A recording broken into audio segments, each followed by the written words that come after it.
Hey guys, Joey Ryan, day two recap. You might notice my eyes are a little red. It's been a busy couple days. I'm up at 5 a.m. to get this content out for you.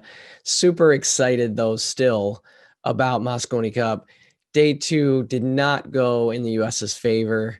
Obviously, they lost 5-0 today, but I did have five takeaways. They might be a little different than what you're hearing out there online. I'm trying to look at it from a different perspective than what everybody else is saying. I'm going to start with takeaway one, the Shane Van Boening, Jayson Shaw opener, fans' choice. What a great job the fans did. What a match that was.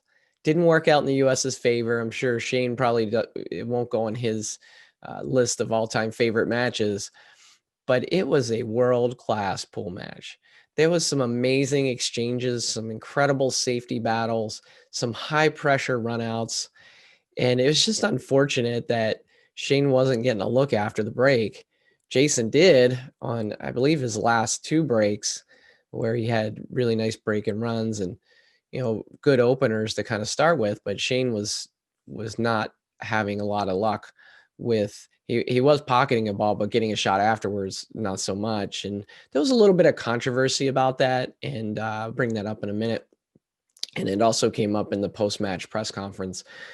But what a match. That's the kind of match that you should send to someone who's kind of interested in pool, but maybe not hardcore like you or I, because that's the type of match people can get behind. Race to five, filled with excitement, filled with great play and some really creative shots. So when that comes out on YouTube, make sure to check that out again, because it was a classic. The second takeaway, there's no weak links for Europe. So I have this fatal flaw where I always root for the underdog. It doesn't matter the situation. It's just the way I'm kind of built. And I don't know why I do that. It makes me a terrible side better. But when I went and looked at this matchup, I instantly said, well, the United States is the underdog. So how can I find a way to look at the Europe roster and pick it apart a little bit, or just find ways where I could support the hypothesis that the United States can pull this off? And as I looked up and down the roster, there were some questions about Kachi, but I don't know. I just felt like Kachi was going to bring it this year, and I think he has. Where I was questioning is Fedor. Not that, I mean, he might be the best player on that team, but just being his first Mosconi Cup, and, there's the pressure of the event, but I think even more so, the pressure from playing with a team is so much different than playing individually. So you can win the world championship playing individually, but when you go to play on a team, it's just a whole different level of pressure, and it's just weird. And like, look at Shane Van Boening. He was such an accomplished player for so long, but when he played Mosconi Cup for the United States, he just didn't get into gear until recently. And so my thinking was that perhaps Fedor might stumble a little bit. Well, that's not happening. And with that not happening, and with all the other Europeans playing at a very high level, it's really tough. So I don't know what to say. I guess if I had to pick one European that's dogging it a little bit, if you look at day one, maybe Filler, which is shocking because he might be the best player on the team. So, you have all these guys that are just coming to play, especially on day two, and they look really, really strong. So I don't know. Takeaway number three, there's controversy about the racking, and it shouldn't be that way. You have neutral racker, you have no checking the racks, but there has definitely been a disparity in the quality of layouts that both teams are getting, and just the break in general. From day one to day two, it was night and day. Day one, everybody was struggling with the break, and day two didn't seem like anybody was really struggling making a ball. It was how the balls were spreading out. And we talked with Jeremy after on the press Zoom call, and he was a little upset about it. But it's really tough, because is it just one of those things? I mean, I don't think anybody's intentionally racking the U.S. bad. I think they're trying on both sides, But if over the course of, day two, maybe there were 10 racks that weren't exactly perfect, and they just happened to go to the United States, or 8 of them happen to go to the United States, I can easily see Jeremy's frustration about that. And so it's just one of those things it's difficult to fade, especially as well as Shane played in that match against Shaw, where I thought, and Jeremy did too. Jeremy actually mentioned it. He said Shaw made 3 mistakes in that match. Shane made 1, but Shane ends up losing because he couldn't get a look after the break. So it's kind of brutal there. This is the poster child for the score does not indicate how close this match is. The United States is not playing bad. Europe is playing great.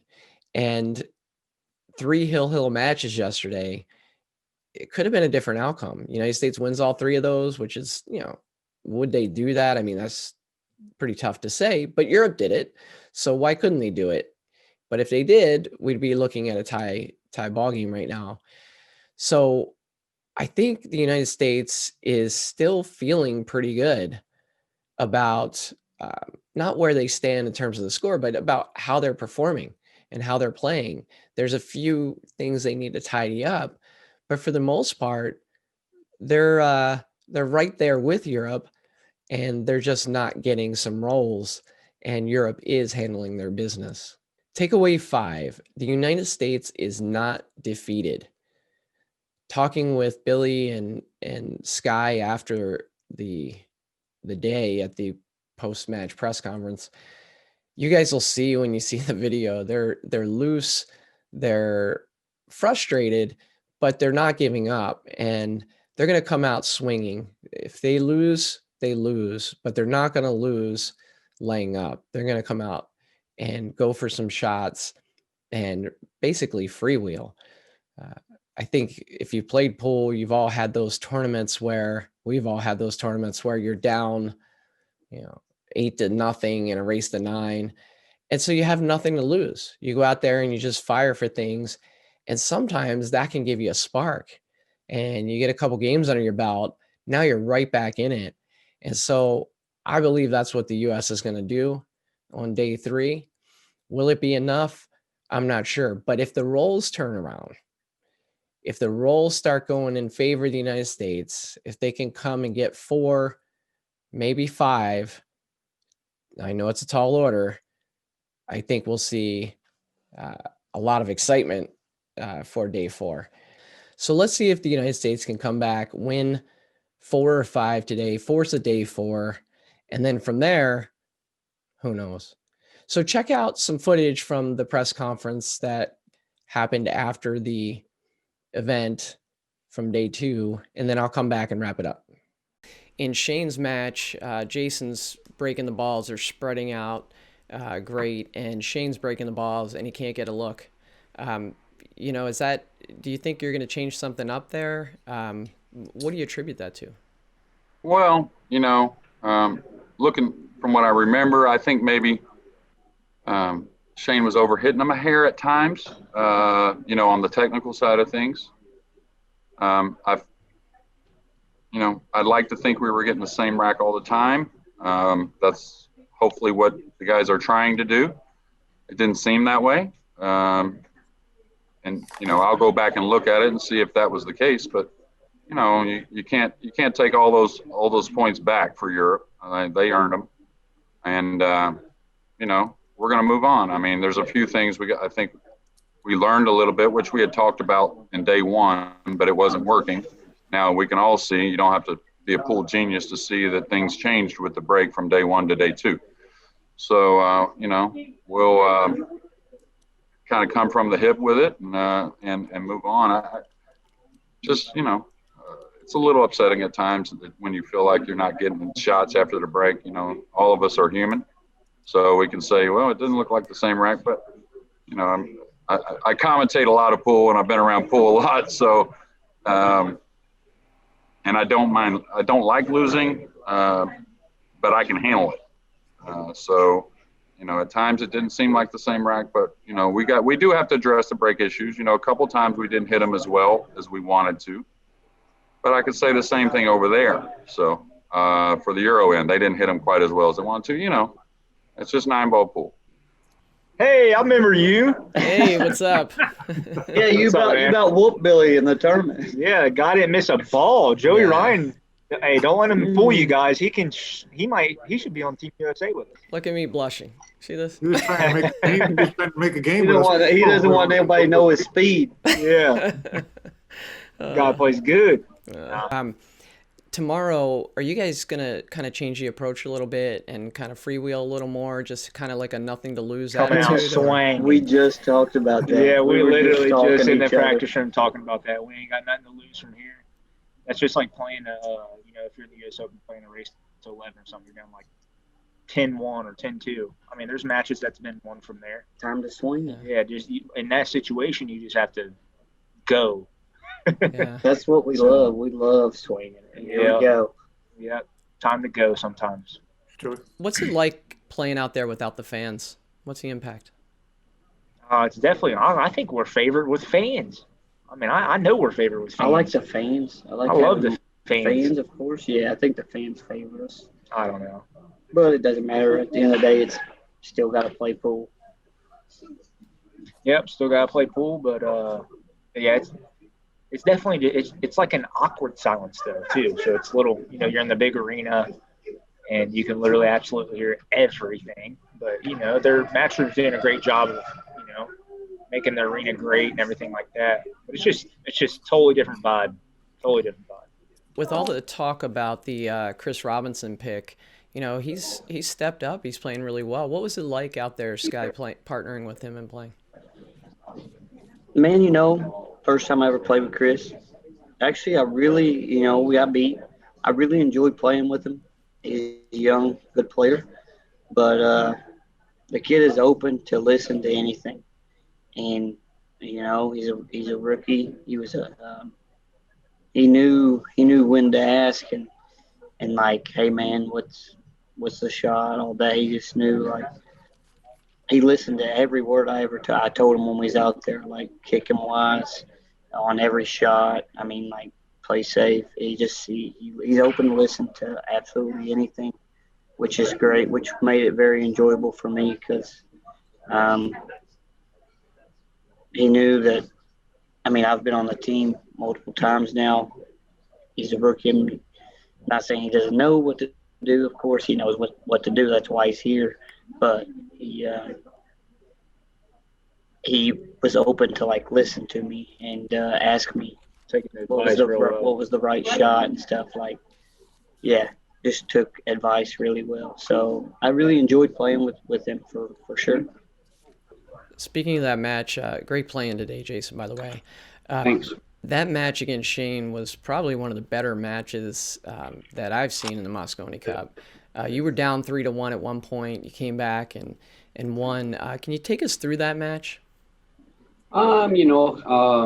He started off with a couple of really good safety shots on me. I really couldn't do much about it. I just had to try and come with something. And, he played good and got off to a good start. But, I just got to try and dig deep. And I know the matches are going to be close. It only takes one game to change the match around. And fortunately, I got a couple of chances and I took them, and the match kind of turned for me a little bit. The racket 4-3 was pretty interesting. I think I played a good safety on him.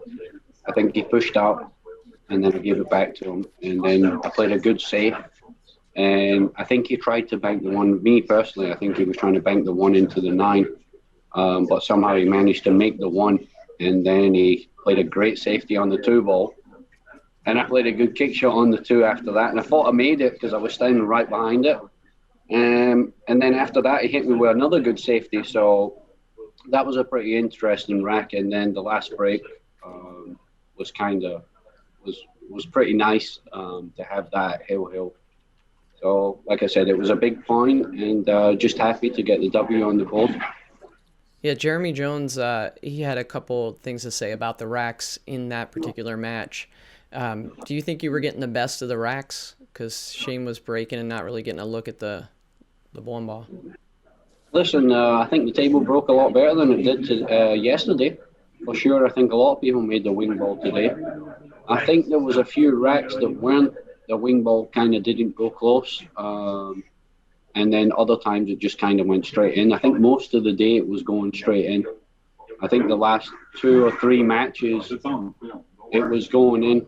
But listen, we're not racking, the ref's racking, and nobody's allowed to look at it. So it's both the same teams. You just got to get up there, hit them square, and hope a ball drops and hope it's your day. Jayson, I'm curious how you feel about playing out there with no fans. You seem to be somebody who always feeds off the energy of the crowd. What's it like out there without the fans? Yeah, it's pretty strange. It kind of feels like you're, playing in a singles tournament. Doesn't feel like it has that real energy around it. So trying to treat it like I'm kind of playing in an environment where it's just normal for us, where we got like a few fans here and there and the cameras are still watching. But, I feel like everybody's still trying to do their best without the fans there. But, it is what it is. You just got to try and deal with the situation in front of you and, just have a good think about what's going on around you and just try and focus on the table. It's that even when the fans are there too, you're not, even if you're interacting with them, I still feel you're there to do a job. But I feel like with the fans not here this time around, I feel like I'm more composed. I'm not getting involved too much. I'm more focused on the table and just trying to get the job done and try and get the cup back. You guys going to close this out tomorrow? Going to try. It's not over. They still got a lot of fight in them. There was a lot of close matches today, like we said. So a few of those matches could go 5-4, 5-4, 5-4. I feel confident in the team doing what they have to do. So it'd be nice to close it out tomorrow, but there's no, we're not taking it easy. We're just, every match is tough and every match is a big point. So we just got to try and, get those points and just keep putting a W on the board. If it happens tomorrow or it happens the next day, whatever it may be, we just want to get the cup back. It was Carl's, Carl mentioned to me, maybe put Shaw there instead of Filler. So before this was supposed to be Filler's day. And then yesterday we decided to make it Shaw's day. So did you have a special message for him today? What did you kind of send him out with? What kind of message? No, just we had been confirming to him that we saw that he's in a good place. That was very obvious from day one, but even in practice, he's in a good place. I think the next decade for Shaw, he will be as successful, but as a more complete player. His mental game is real good now. He's just maturing.